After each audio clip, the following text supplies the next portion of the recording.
Welcome into the latest edition of Extra Time. So many tweets about Frank Lampard. We covered a lot of it on the show. Julien, Laurent, Stevie, Nicol and Don Hutchison with us. Don, a lot of people were sending tweets with this sort of theme. Who's consoling Don? I know. I'm very sad tonight, Dan. I'm very, very sad. My mucker's gone. What can I do? Very sad. Did you text him, FaceTime him? No, I've left Frank alone. I've dropped Jody Morris a little text and he's seen it. He got the little blue tick, so he's seen it. I'll give him a little bit of time to respond. What did it say? What did I say? I just said, I've got your back. I sent a nice little tweet this afternoon on trying to back Frank Lampard and the job that he's done, the injuries that he had to deal with at the time. Oh, God, Don, sucking up. Timo Werner out of form. Hakim Ziyech not fit. Where's the professionalism? I thought you said a little note. Yeah. I thought you said a little note. That's like half a book. I was just trying to come on my mate's back, wasn't I? I was just trying to console him. Just trying to show a little bit of compassion. You don't get compassion on this show. That's why he hasn't answered back to you. He fell asleep halfway through the message. Yeah, exactly. Do you know what, Chelsea? I don't need that big compensation package. I've had a lovely message from Don. It's cheered me up. I'm off now. Here we go to enjoy the rest of the year. Do you know Big Ron said once, Stan? Big Ron said once, sometimes you've just got to grin and bank it. Well, there you are. Well, yes. Stevie, did you have lots of, when you left the Revs, did lots of people ring you up and talk like Don did? Well, the best thing was when I left, the huge compensation package I got. Oh, beautiful. I had 2 weeks left on my deal. No. 2 weeks wages. Thank you, Mr. Kraft. I told the missus, go to Stop and Shop and don't spare anything. Go for it. Oh, no. Would we see more of Kai Havertz under Thomas Tuchel, Jules? Well, we will certainly, I hope so, seeing him play in his right position and stop being moved around everywhere, including positions that were really, one, he has never played in, or two are not his. And again, as we mentioned on the show, if there's one guy right now who was available, who would know how to get the best out of Kai Havertz and Timo Werner, I guess as well, it's certainly Thomas Tuchel. So you would hope that he would play. You don't have to play exactly like the Bayer Leverkusen team of last season was built around Kai Havertz to get the best out of him, and Peter Bosz can explain to us that his 3-4-3 formation worked so well for Havertz and they play with 2 number 10s, etc. However, maybe getting a bit of inspiration from that, if that's what you want. If you don't want Havertz to play well right now, just bench him and that's it. But if you want a good Kai Havertz, I think a bit of inspiration from what happened last season at Bayer Leverkusen under Peter Bosz can help you for sure. Yeah, what's the psychology, what's going through his mind, Frank Lampard, when he was putting Havertz all over the place, Stevie? Well, he's trying to get him in the team, and when you've got a player like that who's not producing, then you've got to try and find somewhere for him. You can't go to your boss and say, "Can you give me 80 million?" Is it 80 million you paid for him? Yeah. And then not play him, because straight away the boss is going to go, "Hold on a second, we've just given this guy Frank Lampard 80 million to buy a player, and he's not even playing." So he's probably trying him around everywhere to try and shoehorn him in and fit him in. But unfortunately what he's done is every time he's put him on the field, he's just slowly and quietly seemed to have drained the confidence and anything he had away to the point of where Havertz is now, which is just sat on the bench because that's where he deserved to be because of his performances. Now that Lampard is sacked, they're still going on about it, Don. What do you think that means to the academy? Do you think Mount, Billy Gilmour, Abraham, Reece, James will all get sold so that the new manager can buy his players? And would it be right? I've got no idea, because I've got no idea how much Thomas Tuchel knows about the young players like Billy Gilmour. He'll know about Mason Mount and Reece James, of course he will, but he won't know too much about Billy Gilmour. Billy Gilmour came to the side and was brilliant. I think it was an FA Cup game last season where he came in against Liverpool and he absolutely bossed it. And then he got a bad injury. So in that period where he's been injured, Thomas Tuchel, I wouldn't imagine, has seen him play, and he's only just got himself back. And, I probably feel for someone like Billy Gilmour. He would have saw a pathway under Frank and a pathway into the first team. Now he's going to have to grind and he's going to have to work hard, because Tuchel's going to come in and it's going to be very interesting to see what his first 11 is going to be. And all I would say, if I was Thomas Tuchel, I'd stick a rocket up one or two like Kai Havertz, because his performances have been nowhere near good enough. And it's not just the performances, it's the way he sort of swanned around the pitch and thought he was playing in the Bundesliga and just thought, this is going to be easy-ozy, I'll get on the ball and I'll try and nutmeg and I'll try and flick. Premier League doesn't work like that. As Stevie said before, you've got to work extremely hard. Then once you are doubly fit, you then get the rewards and you can play your football. Do you know, I think the one thing that'll save the likes of Billy Gilmour is because of the pandemic. You know, normally a new manager comes in, there's money made available, go and buy some players. That ain't going to happen because A, they've just spent a load of money, and B, the pandemic. So people like Billy Gilmour, if Tuchel's going to rotate, will get an opportunity. I'm not saying how often or how big an opportunity, but I would suggest he'll probably get a chance of stepping on the field, and if he does, Gilmour in particular, he has to make an impression, and if he does make an impression, they'll be okay. So I think right now the squad that's there is the one that Tuchel will be working with for the foreseeable future, which means, and we're using Gilmour as an example, he and people like him will get an opportunity to step on the field. Were any of the panelists' favourite players for their managers, like Mason Mount was for Frank Lampard, and did it affect their careers after that manager got sacked? Stevie, when you were at Sheffield Wednesday, you were close with Howard Wilkinson. Is that am I getting the right manager? David Plate. David Plate, yeah. Yeah. I want his pet or anything like that. I wasn't suggesting you were his pet. Yeah, just come on, go. Well done, Stevie. Good boy. There you go. Yeah, there's a chocolate biscuit for you. And what happened when he left? How did that affect you? It didn't affect me because I was on my way out by then. My third year at Sheffield Wednesday. I was 38 by then, so you know my first team appearances were on the wane anyway when he left. Don, were you a favourite? Not necessarily a pet. I'm not using the word pet, but a favourite of a manager. Definitely not a pet. I might have been Howard Kendall's favourite at Sheffield United when he took me from West Ham to Sheffield United, and then he moved on to Everton and took me with him. So that was a nice little touch from Howard. Right. So you were his favourite, basically. Yeah. And then what happened when he left? left? Make you the captain as well. Yeah, so I probably was his pet, really. Yeah, you were his pet.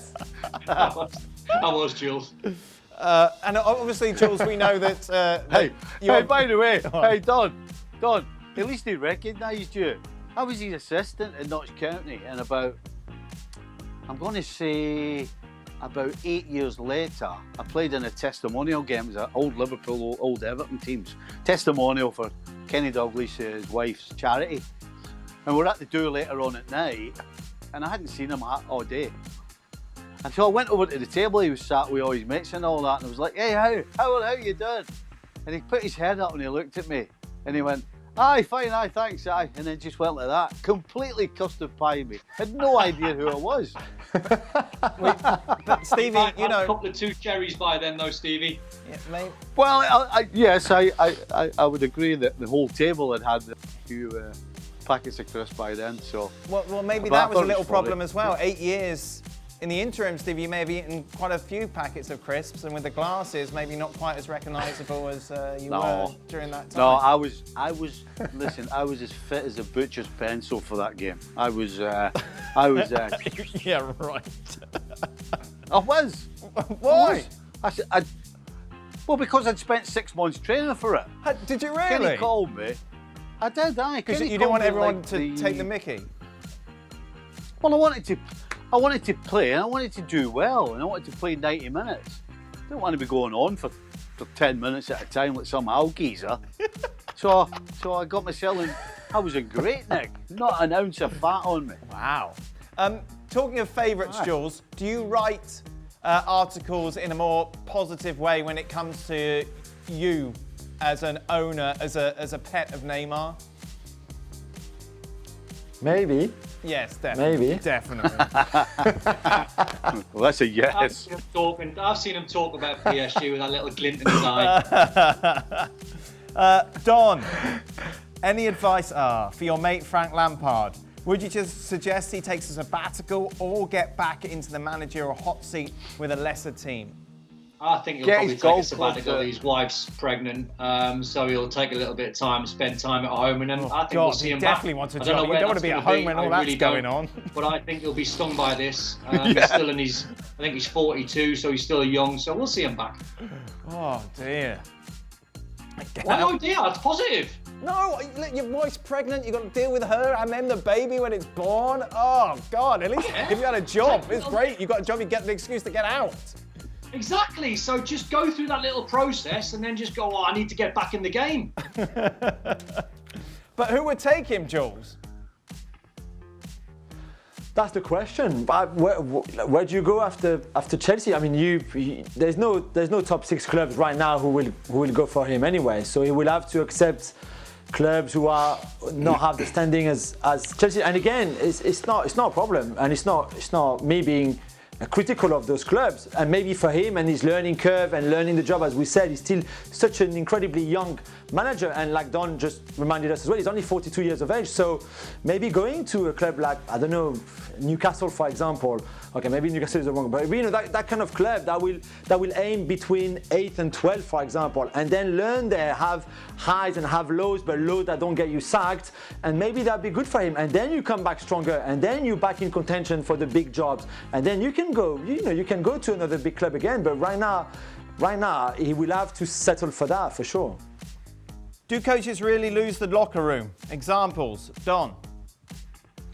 Yes, they do. And it just comes with bad performances. You don't have trust in certain players. I remember Alan Pardew took over at West Ham, and he had really good experienced players. He had people like myself, Steve Lomas, Christian Daly, Teddy Sheringham. He had really, guys that have sort of been around the block in our sort of low 30s. And he come in, Alan Pardew, in, he wanted to bring people like Anton Ferdinand. He wanted to bring Joby McAnuff. He wanted to bring Marlon Harewood. He wanted to bring Rio Coca, young players that he could have an opinion on and a voice on. And he didn't want the older boys sort of chipping away having an opinion when you've had 15 years in the game. And he binned all the experienced players, Alan Pardew, got us out of the way, put us in the reserves. And he had this young, fresh West Ham side who then couldn't actually win a game. So after that, he was very lucky that he didn't lose the experienced players that I've just mentioned, because we were good pros. And he had to sort of put an arm around us all and say, look, I need you to help the play. And we were, one or two sort of had some stern words with him. But the majority was sort of like, look, you're really lucky you've got some good pros and we'll help you, because that's our job, because we are professionals. And I think the younger players then benefited from a little bit of a mix of the experienced players and the young ones. It was just too much for the youngsters. And that's the way sometimes managers go. They throw the young boys in and discard the old boys who are still valuable. Stevie? Yeah, I think managers do lose the dressing room. Listen, when things are going badly and you're losing games, basically everybody's looking to you to come up with a solution. And then you have to come up with one. And regardless of whether it's right or wrong, you have to convince the players that it's the right way to go in order for them to get behind it 100%. And if you don't make sense, then they'll smell it a mile away. So, yeah, absolutely, you can lose a dressing room. Jules, of course, has got to go and do something else, which is more important, so we've got to be quick for these last two questions. No, I don't. Well, they've just told me we've got to hurry up. You've got to do French radio. Yeah. But how long more of the extra time now? I mean, it's more than extra time now. It's double extra time, double overtime, like in the NBA. Well, if you just answer the question, you're prolonging it by talking nonsense and asking how long there is left. Don took up the first 10 minutes for his soliloquy on blooming Frank Lampard and Jody Morris. I know. I thought he was going to cry. He was getting emotional. I thought he was going to cry about Frank Lampard and Jody Morris and all these pads and stuff. Then Stevie's Wi-Fi, who probably dates the 1980s, broke up. It's not my fault. Okay, Jules. Well, why don't you fire a little text off to Thomas Tuchel, see if he gets back to you tonight? No one's got back to you. They've only blue ticked you. Jules. Yeah, why would he not answer you? Don, why would Jody not answer? Just let him breathe. Let them have a little bit of time. It must be hard to take, Don. It must be hard to take. That's been a good friend on my part. I've shown a bit of compassion. Now leave them alone. So all that, don't pester people. All that tick shows us he's actually looked at it. He's probably looked at it and went, oh, it's that Dauber Hutchison. I'm done again. Leave me alone. Don't compound the error, Stevie. Don't compound it by sending another one. Just let oh push God, right. it's him again. I wish he'd stopped texting me. Oh dear. How do you mute him? Can I mute him? Mute him. Just ghost him. This is it. Oh dear, it's ought to be terrible at Tinder. Right, Jules, Antoine Griezmann has put in some really good performances in the last couple of weeks and starting to get really well with his teammates. Are you still optimistic regarding his future at Barcelona? Jules will say yes and we can move on. I just don't think they played well at the weekend. They were okay. I don't think they played well. I don't think he played particularly well either. I'm still a bit like meh about his performances and the team's performances. Oh dear. Final question. For Jules and Stevie, should Liverpool learn some throw-in tips from Cheltenham after the goal versus Manchester City at the weekend? That was some throw. Did you see that, Stevie? Were you watching? Because I know you're in Philly. No, you didn't see it. It was a big old Rory Delap-esque throw that the Cheltenham player had. Ben Tozer. Yeah.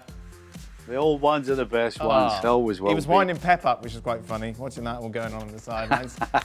Right, I think that is it. Jules, Stevie, thank you very much. Don, we'll leave you just to watch WhatsApp for the rest of the day. Yeah, just to cry. I'm sure Jody will get back to you. Don't worry.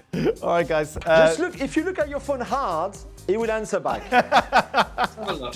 Let's have a look. Let's have a look, Jules.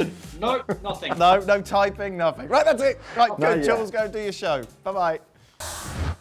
Well, thank you very much for watching ESPN on YouTube. For more sports highlights and analysis, be sure to download the ESPN app. And for live streaming, premium content, and let's not forget as well, ESPN FC 7 days a week. Subscribe to ESPN Plus.